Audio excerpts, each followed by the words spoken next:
Alright, so I'm back. I haven't posted in a little minute. I know I posted like the other day, but I'm back now. Today I just kind of thought that I might resample some of my old stuff because I was listening to it before and I was getting really inspired to like flip some of the samples. I guess that's something that I've learned like of recently is don't ever just like discard things. Like, you know, in the moment you might make something and not really think much of it, but months later or even like years later, you might go back through your hard drive and hear something different that you didn't hear, or it might kind of like just spark a new idea or something. You might be on some like future back in the day and you didn't know what you were making. So yeah, I'm just gonna go back through all these loops. I found some like pretty fire stuff. I've updated my Patreon, so from now on my paid Patreon is going to include a loop pack. I'm gonna say like bi-weekly, and I'll just like drop some loops in there as well because I realize like not everybody has Ableton. So currently, if you are a paid subscriber on the Patreon, thank you so much. You have access to my stash kit, all of my Ableton project files that I upload, and loops now.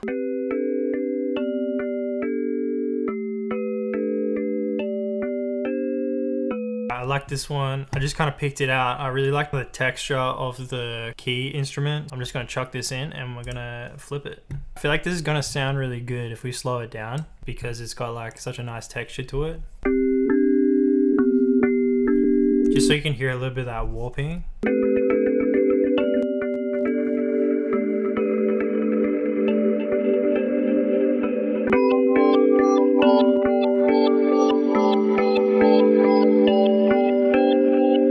I'm actually not liking any of these. I'm basically just gonna get rid of this and we're gonna like start again from scratch.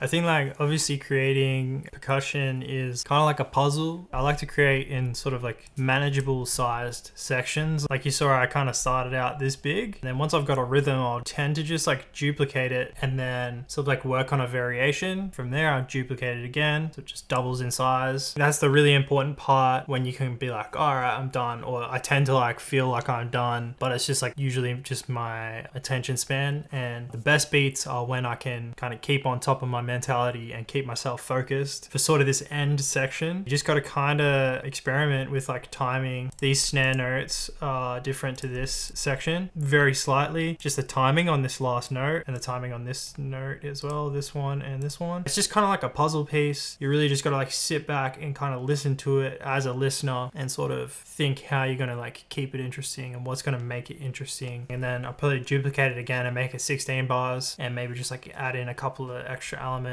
and take some out as well. You just got to find the right balance. Just really pace yourself and just try and enjoy the process. That's the best way to make great music.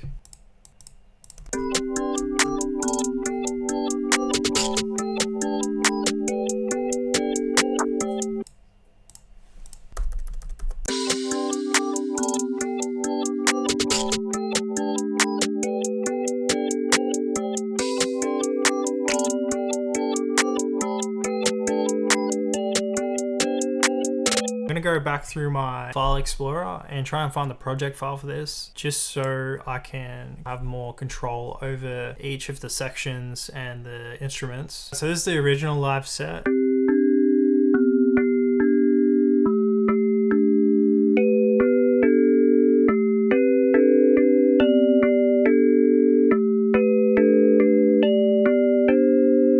So I don't have this plugin anymore. This is a really good plugin actually, Tyrell N6.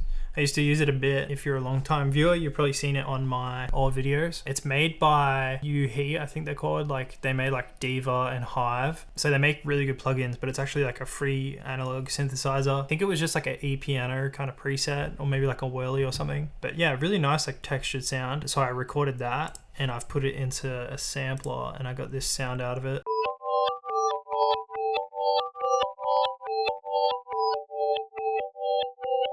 just like ran this LFO through it, mainly modulating the volume and the filter. And then we've got a second LFO and it's modulating this shaper amount. So it's like a distortion. So it's this shaper down here. All I'm going to do is I'm going to steal this MIDI and we're going to go back to the old Ableton set that we were just using. Pretty sure you can just, yeah, you right click it and then you go export MIDI clip.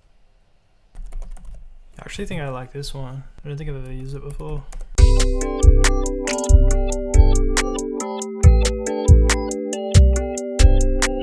I'm also gonna like layer a lead over the top. I think I'll use Purity because it's got that kind of plug sound to it.